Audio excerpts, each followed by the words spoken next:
Dans les rues de Montfort-sur-Meux, Michael, c'est un peu la star du canton. Bonjour. Donc voilà, c'est le début du végétariat, mais ça arrive. Il faut dire que cela fait 25 ans qu'il travaille à RLK. RLK, dans le bassin rennais. Et en Brocéliande. Une radio libre née en 1981 dans une camionnette installée par un passionné près de l'étang de Tremelin. Dans l'estafette, il a acheté un vieil émetteur italien, un petit peu d'appareil de chez lui, et il a commencé à parler. Il a dit à ses potes, telle heure, tel jour, je parle. Et ses copains de l'époque ont dit, c'est formidable, tu inventes un moyen de communication super moderne, nous aussi on veut être de la partie. Et ça fait 30 ans que ça dure.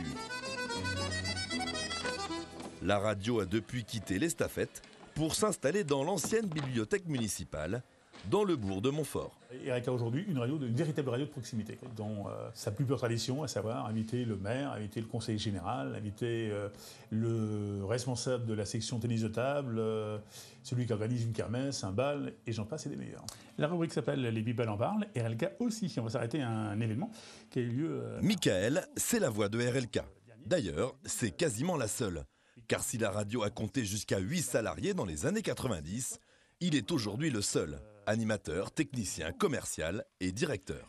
24 heures sur 24 à l'antenne, grâce à des rubriques enregistrées le matin et diffusées grâce à un logiciel tout au long de la journée. Info locale, musique, cinéma, people. Michael enregistre ses rubriques à la chaîne, tout à l'impro. Avant, je prenais systématiquement toujours, d'ailleurs c'était toujours le conseil qu'on donnait à la radio, votre feuille blanche, sans feuille blanche, il n'y a pas de travail radiophonique, quoi. Donc j'en ai noirci ou bleui, ça dépendait de la couleur du stylo, noirci et bleui des pages. Maintenant, par habitude, j'arrive, je prends mon casque, j'ajuste mon micro, je mets sur play et je choisis un sujet. M6 continue la série L'amour est dans le pré. Que sont-ils devenus? Oui, c'est vrai que c'est une question qu'on se pose. Alors, ça vient? Ah non, c'est ce soir. C'est aussi Michael qui se charge de la programmation musicale de RLK. Et s'il reste à l'affût des nouveautés, il se fait plaisir en diffusant ses morceaux préférés à l'antenne. Il est passé encore ce matin, un truc que je remets, je ne sais pas pourquoi. C'est le dernier slow de Jodassin. Il ne faut pas me demander de l'explication. Parfois, comme ça, même mes proches ne me comprennent pas toujours. À la radio, les CD de Jodassin et les autres ont été remplacés par des fichiers numériques. Quant aux disques vinyles, ils ont trouvé leur place dans les toilettes. Voilà, alors donc les vinyles sont ici. Les vinyles sont ici, parce qu'on n'a pas beaucoup de place dans notre radio. Donc voilà, tous les vinyles, toute l'histoire de notre format de l'époque.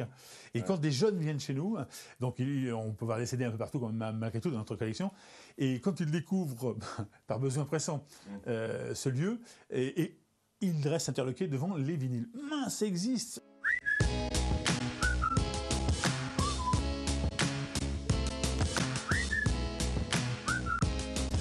J'étais animateur de radio underground, c'est-à-dire dans mon petit studio. J'aurais toujours pensé que je serais resté dans mon studio. J'ai pas un physique de jeune premier, j'étais vachement timoré à l'époque. Je dis je suis fait pour la radio, personne ne me voit. Et le principal, c'est de m'entendre. Et de fil en aiguille, je suis arrivé animateur de kermesse. Les animations de kermesse et d'opérations commerciales en tout genre, c'est ce qui a permis à RLK de tenir financièrement toutes ces années. Si on a maintenu RLK jusqu'à maintenant, c'est que nous avons aussi travaillé une clientèle qui était celle justement des commerçants, éventuellement des surfaces commerciales, il faut le dire, pour essayer de récupérer un petit peu d'argent.